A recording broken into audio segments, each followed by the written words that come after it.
Soy maestro de secundaria y hace 2 años acepté una plaza temporal en un pueblo de la sierra oaxaqueña llamado San Lorenzo de las Higueras.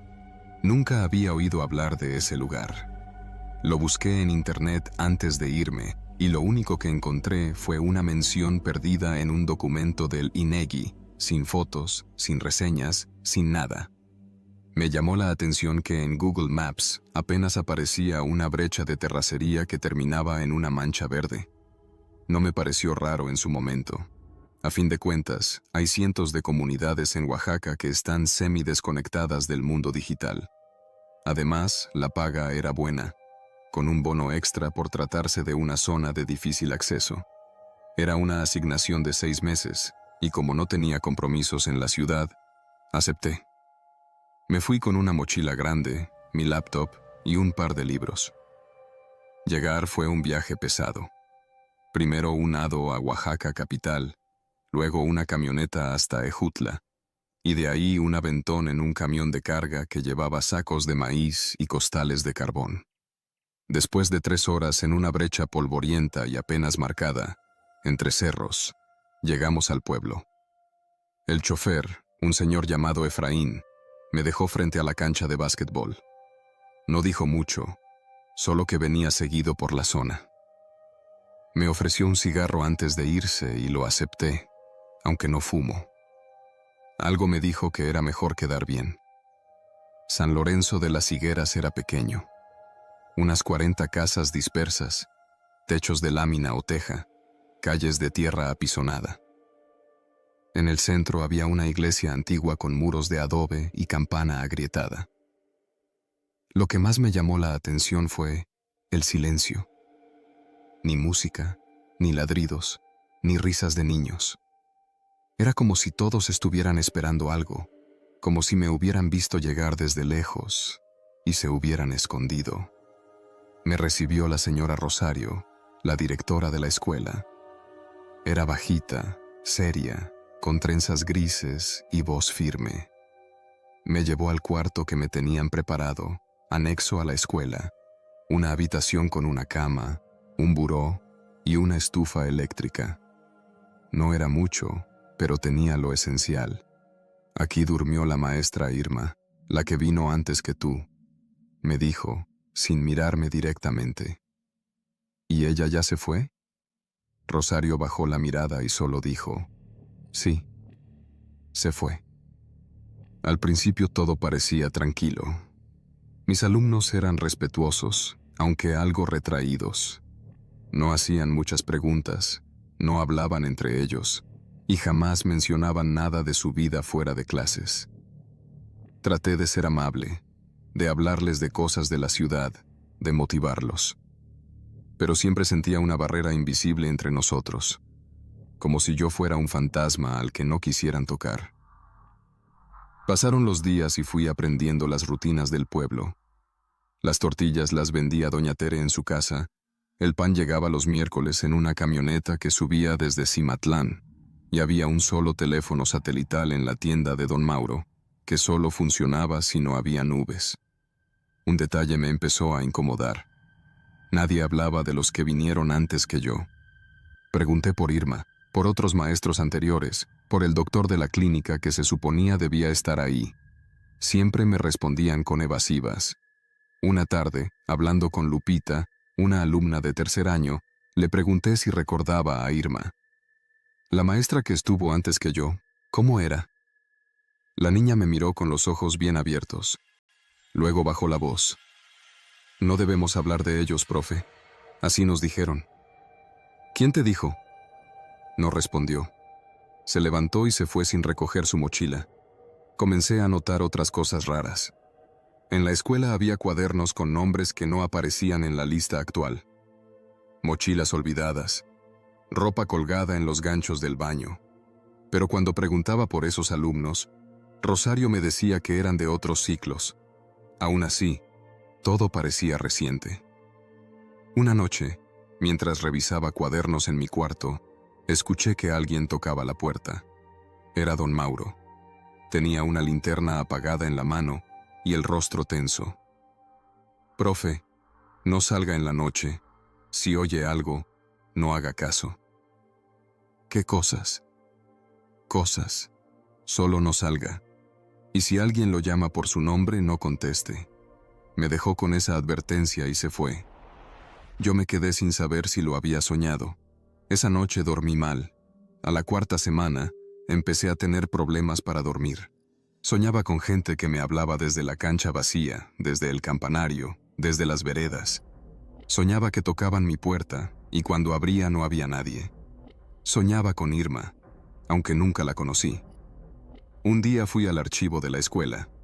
Encontré una caja vieja con registros de personal. Entre ellos, una hoja con nombres de maestros. Jorge A., Carolina B., Laura R., Irma N., todos con fechas recientes. Pero lo raro es que ninguno había completado más de un mes. Fui con Rosario y le pedí explicaciones. Me miró como si yo fuera tonto. Aquí nadie se queda mucho tiempo, Emiliano. Es normal. ¿Por qué? ¿Qué pasa aquí? Nada. Es mejor que te concentres en tus clases. Me fui furioso. Esa misma tarde intenté llamar por el teléfono satelital. No hubo línea. Decidí que en el próximo viaje de la camioneta de carga me iría, pero el camión no regresó. Pasaron 2 semanas y no llegó. Pregunté a todos y nadie parecía preocuparse. A veces se tarda, me decían. Otras veces simplemente se encogían de hombros. Una noche escuché pasos afuera. Me asomé por la rendija de la puerta. Vi una figura parada a unos metros, inmóvil. No tenía linterna, solo estaba ahí. Luego se fue caminando hacia la cancha. Al día siguiente, nadie mencionó nada. Le pregunté a Rosario y me dijo que seguramente era un animal. Pero yo sabía que no, porque antes de irse, la figura dijo mi nombre. Lo susurró con voz humana. Pasaron más días. Comencé a escribir en mi cuaderno cada detalle que veía, los rostros que no reconocía, las sombras que cruzaban los caminos, las veces que escuché pasos. Anoté todo, por si me pasaba algo, por si me desaparecía como los otros. Una tarde, Rosario me llamó a su oficina. Me ofreció un café. Tenía un tono distinto, casi maternal. «Ya te adaptaste, Emiliano. No cualquiera aguanta tanto aquí. Has hecho buen trabajo». «Gracias, pero ya quiero irme. En cuanto llegue la camioneta, me voy». Ella me miró fijamente. «¿Y si no llega? ¿Qué vas a hacer?» «Buscaré camino abajo». Ella sonrió. Una sonrisa sin alegría. «No hay camino abajo. Se corta después del tercer cerro». No supe si estaba amenazándome o solo describiendo la realidad, pero esa noche empaqué mis cosas. Salí a las 4 de la mañana. Llevaba una lámpara, comida, agua y mi cuaderno. Tomé el camino de la brecha. Caminé por horas. El sol salió y el calor apretó. Pasé los 3 cerros que mencionó Rosario, pero después del tercero, el camino simplemente terminaba. No en una curva, no en una pendiente, no en una barranca. Terminaba en seco, como si nunca hubiera existido. No podía creerlo. Subí a un risco y desde ahí vi el pueblo otra vez. Era más pequeño de lo que recordaba, más apagado, y me di cuenta de que no había postes, ni cables, ni antenas. Nadie tenía señal. Nadie tenía forma de comunicarse. Volví, porque no tenía opción. Nadie supo que me fui. Nadie preguntó. Desde entonces, he seguido dando clases. Los alumnos siguen igual. Cada cierto tiempo llega otro maestro, o un médico, o un ingeniero. Todos se quedan unas semanas y desaparecen. Nadie los busca. Nadie pregunta. Yo aún estoy aquí. Nadie me ha dicho si puedo irme, y la camioneta no ha vuelto.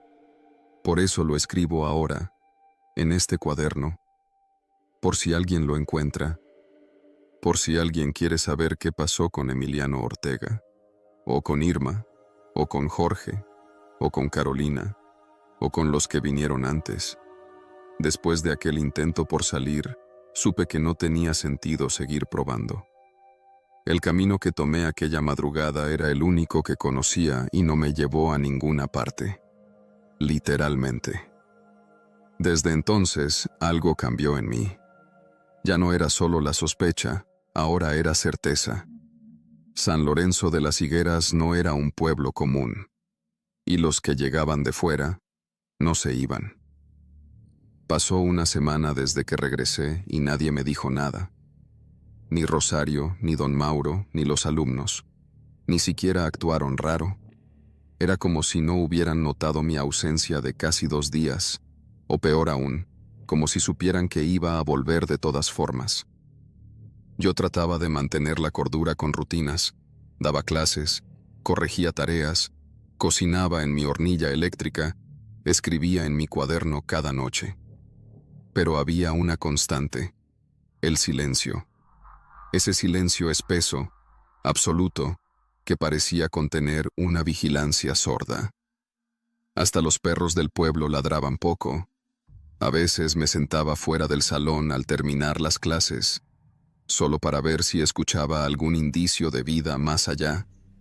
Una radio prendida, una discusión familiar, niños jugando. Pero no. Solo el viento y el zumbido lejano de los insectos. Una tarde, Rosario me pidió que la acompañara al almacén de la escuela, al fondo del patio, para revisar unos libros donados. Me pareció raro. Era la primera vez que me pedía algo así. El almacén era una construcción baja, de adobe, con techo de lámina y una puerta vieja que se abría con dificultad. Dentro olía a humedad, a papel guardado por años. Mientras Rosario revolvía unas cajas, noté una estantería al fondo, cubierta con una manta. ¿Y eso? Rosario se detuvo y me miró con la cabeza inclinada.